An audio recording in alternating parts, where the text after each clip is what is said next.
Hey, what's going on? How's everybody doing today? Hope everybody's doing good.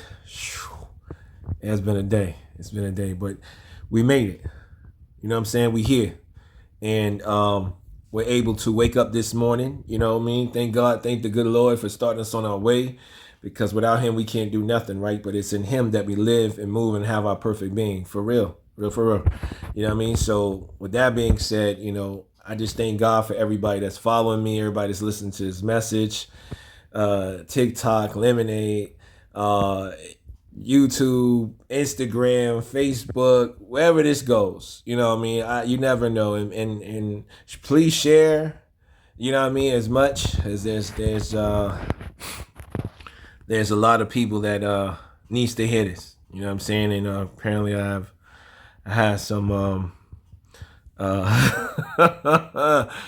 so this is the time where God blesses me to open up the floor, and I'm so grateful for the new followers and those that's following me. Very grateful, very honored. Without Christ, I can do nothing. But it's Him that I live. It's in Him. It's in Him that I live and move and have my perfect being. So I ain't nothing without Jesus Christ. Real talk. I ain't nothing, and I will never ever claim to be anything greater. Because he if anyone says, man, you're awesome, you're amazing, you're great, no, he makes me great every day. He makes me great. Even when I'm down, he just uplifts me. Or have people remind me. You know what I mean? So I'm very grateful. You know what I mean? I love everybody, and I shouldn't have no enemies. Real talk. And if I do have any enemies, it's because you made yourself an enemy. I don't make enemies. You make yourself. You know what I'm saying? You make yourself by doing stupid stuff and just going. You was going straight, but then all of a sudden you just started making a rear, and it kind of you make yourself an outcast. Real talk. You know what I'm saying? So, with that being said, I never make enemies. I love everybody, even my enemies, even my frenemies, work enemies, if I have any, or anybody. You know what I'm saying? I love everybody. Real talk. So with that being said, we gonna drop some jewels today. You know what I mean? We got some people brought some things to my attention that they want me to address, and this is the time where God blesses me to allows me to open up the floor, and you know put it out there, so to speak. So I'm looking forward to doing that, and also hearing the word for myself because I'm the first partaker of the fruit. So one lady came to me, and we was talking, and she said, I want you to talk about women emasculating men. Wow. And a lot of you women have emasculated men in so many different ways. You know what I mean? Whether it be money, finances, maybe finances. It could be, maybe something happened where he was at out and about. You guys are out and about, hanging out, having a good time, and somebody bumped him or whatever, and he handled it his way, but you felt like you a sucker. You should have handled it this way. You know what I mean? So that can come off that way too, in emasculating a man. But I'm gonna read something real quick, and I'm gonna share it with y'all. That's that way we can help some of these women out on being careful how there's ways that you can emasculate a man, or make him belittle a man and make him feel like he's nothing. You know what I'm saying? And that you are more better or whatever case may be. So let's break that down. Hold on. When a woman emasculates a man, she's essentially stripping away or undermining his sense of masculinity, confidence, or authority, especially in ways that make him feel disrespected or small. It doesn't mean she's being strong or independent, which is good.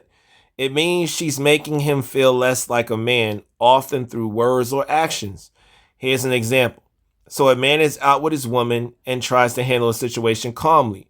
Maybe someone bumps into them or says something sideways to her. Instead of supporting him or letting him lead, she says loudly in front of others, "You're too soft. If I were a man, I would have handled that real quick. You always let people walk all over you," right? And that moment is emasculation because she's questioning his manhood. It's done in public, which intensifies the humiliation. She's not speaking with him with respect. even if she disagrees with how he handled it. Other examples include constantly comparing him to other men, saying he's not measuring up, mocking his job, income, or physical strength, taking control of everything in a relationship, and never let him lead or make decisions. Real talk. So, ladies, please be careful with that. Be careful with emasculating, a man and putting him down or making yourself like you you got everything, and this is a lot of women want a man. Let me say this. I'm gonna jump in and say, because a lot of women want a man. They're like, I want a man of God. I want a man that's this. I want a man that's that.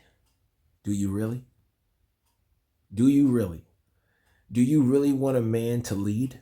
Do you really want a man? Now, there's women out there that really want a man to lead, and they're tired of taking over this. They tired of, and I'm gonna be real. Some of you women just tired of handling bills and all this other stuff you got going on. You like, man, I need a man.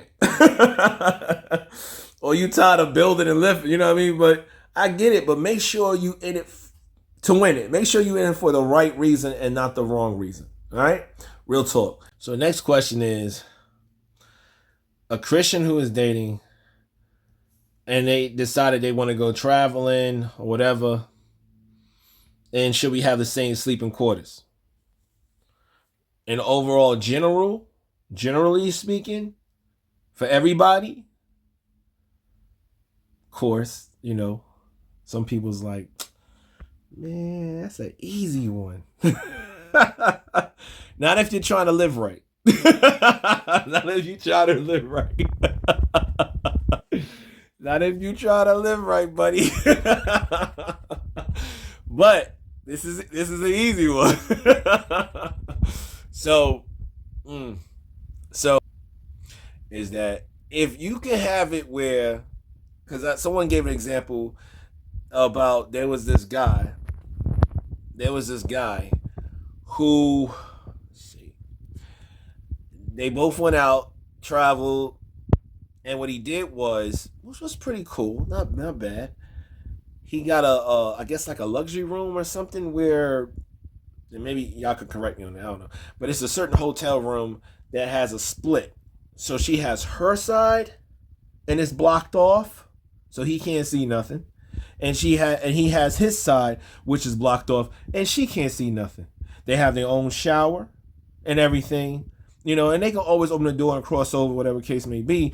But it still gives that freeway, that space to their own, isolate stuff, their own privacy. So honestly, if you could do it like that, cool. Really, really, really, in all things and all realistic, even get a little deeper, yes, we're really not supposed to be touching a woman, really, because it leads the Bible talks about, it leads to other things and stuff like that. You know what I mean? So just try to be careful with that. Real talk. All right, next question is it okay for Christians to have premarital sex when engaged?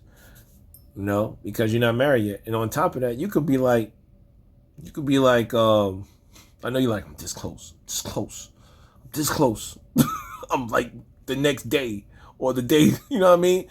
I get it, but you can't. The reason being, the quicker you step in there, quicker you step out. You know what I'm saying? And you ain't tied that knot yet. So then you almost at the finish line, kind of like, so to speak, right? So as a Christian, no. I would never condone nobody to do anything or commit sin. Never do that. God will not be pleased with that. Real talk. Look, but don't lust. Yeah. You can look at a woman from a male perspective, and from a woman perspective, look at a man. But as to lust after them, that's like you're desiring them in your heart, and is like you pretty much committed adultery and you slept with them, really, because you're lusting after something, and God don't want us to lust, you know what I mean? Because lust leads to other things. It's a desire, that God don't want us to do. So you can look all day. Man, she hot. Damn, but be careful with that. It leads to other stuff. And I've been guilty of it. That's why I'm like, I know. That's why I was like, yo, I can't. Turn the other way. Walk away. Facts. The other question was, why do people feel like it's okay to string people along for like 2 or 3 years and without formally formally committing to them? And the answer to that is, honestly, real talk, they're just some selfish people out here, and they only thinking about themselves. They're not thinking about the next person and how they feel and all that. They're just some selfish people out here, and that's the best explanation I have. You should at least know if you want to be with a person by at least, I would say, at least less than 6 months. You should know. Real talk, you should know. It's like I think we should be cool. I like you, but I think we should be friends, and that's it. Whatever. Let them know because they just want to know where they stand. You know what I mean? And you just stringing them on. Real talk. All right, next one. Is it biblically to say that you are my husband or wife? Well, anybody can say. Anybody can say you're gonna be my husband. You're gonna be my wife. Anybody come to you and say that doesn't mean that it's true. Because honestly, real talk, if someone did come and tell you that, God would have told you first. Next question. Why are so many men involved? Basically having side chicks on the side and you're already married, you already got somebody. Either they're not happy at home or they want their cake and eat it too. That's it. Or they tired of, I'm being real. Or they tired of tapping that and they want to try something new. Real talk. Even though we shouldn't be thinking like that, but it is what it is. This is what the world we live in. It's crazy.